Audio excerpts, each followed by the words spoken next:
Smell the roses of learning. And it's talking about how if we really want to have optimal use of our cognitive abilities, we really do have to take forward relaxation resets from time to time, and we have to make sure as adults that we're modeling that for our children. And it was talking in the article about how as teachers, and I know I used to be guilty of this myself when I was teaching in a traditional setting, when kids are off task, you know, what are we constantly saying to them? You know, get back on task, get back on task, stay focused, you know, get back to your work, get back to your work, get back to your work. And when they've really hit the wall, when they've reached that stress level where they just really, you know, can't do anything else, we're really not doing a service by trying to force them into getting back on task and getting back to their work. And that it's so nice to have an opportunity in a Montessori environment where they are allowed to take some of those relaxation, reset moments and really achieve that optimal state. And it was talking about that there was a teacher, a Montessori male teacher, who found that he was very stressed himself one day, and he just simply got out a rug, and there was a basket of all these nice smooth stones, and they were very attractive to feel and to look at, and that he simply lined them up on the left side of the rug, and then he moved them to a vertical line on the right side of the rug, and then he put them back in the basket very slowly, very methodically, like we would do when we're, as teachers, giving demonstration lessons. And the children were kind of mesmerized by that whole experience of watching their teacher do that. And he started to realize that the more he modeled those kinds of things, the more the children would start to do those kinds of things themselves, that they would just automatically take some of those reset breaks during the course of the morning. And it had a tendency to bring the whole classroom kind of back down to a lower level of relaxation, concentration.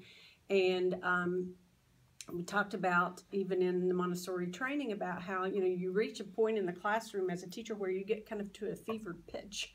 And you want to just turn out the lights and say, all right, let's all stop and go outside. But really doing that is kind of never teaching the children how to reset themselves and how to go on to higher order work and how to go on to deeper levels of concentration. And it's really important for us as adults to model that. And this article was talking about Maria Montessori and what a genius that she was, because she was talking about optimal learning states. And it says, if you were a learner in her environment, you would know that movement and cognition are closely intertwined, and that movement can enhance thinking and learning. Well, what do we typically do in other educational settings? We're not moving, for sure. We're sitting in a row. We're sitting in a desk. We're kind of listening to the instruction that is happening. So movement is so important. Learning and well-being are improved when people have a sense of control over their lives.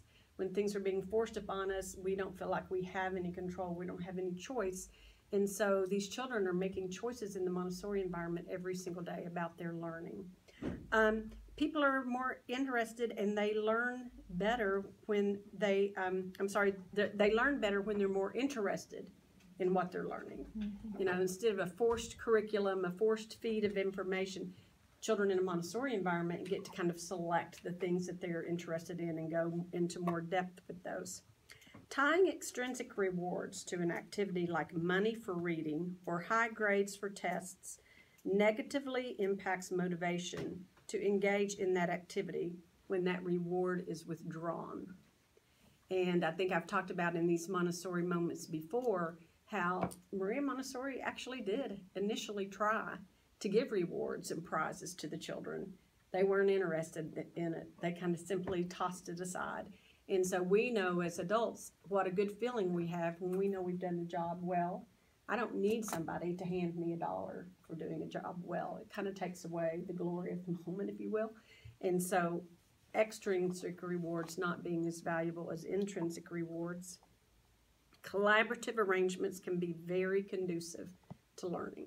That's one of the great things, again, about the methodology is the kids can work together.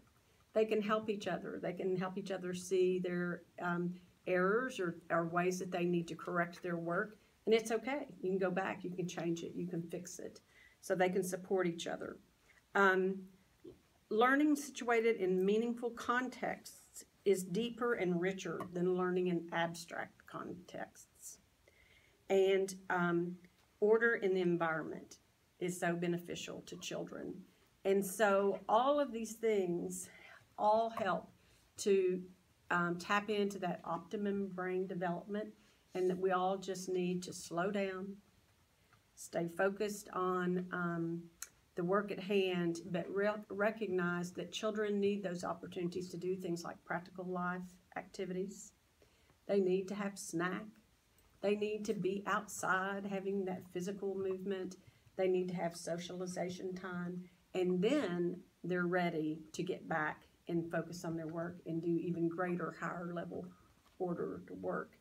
I was thinking about that when we had our strategic planning meeting on that Saturday when Betty and I were sitting together, and we'd worked pretty hard all morning long.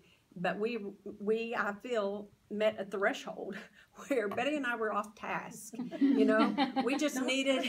Not you weren't. Were you the distraction? Time, you know, we just needed some time to reset. And Stephanie, being the great facilitator that she was, tried to come over and draw us back, you know, into the task. But we just needed some time. But then we were able to move forward and put forth even better ideas, better work. And it's the same way with the kids. So we just need to slow down and just smell the roses. And that's how we'll get to the optimum state. I like that. Wow. Wow.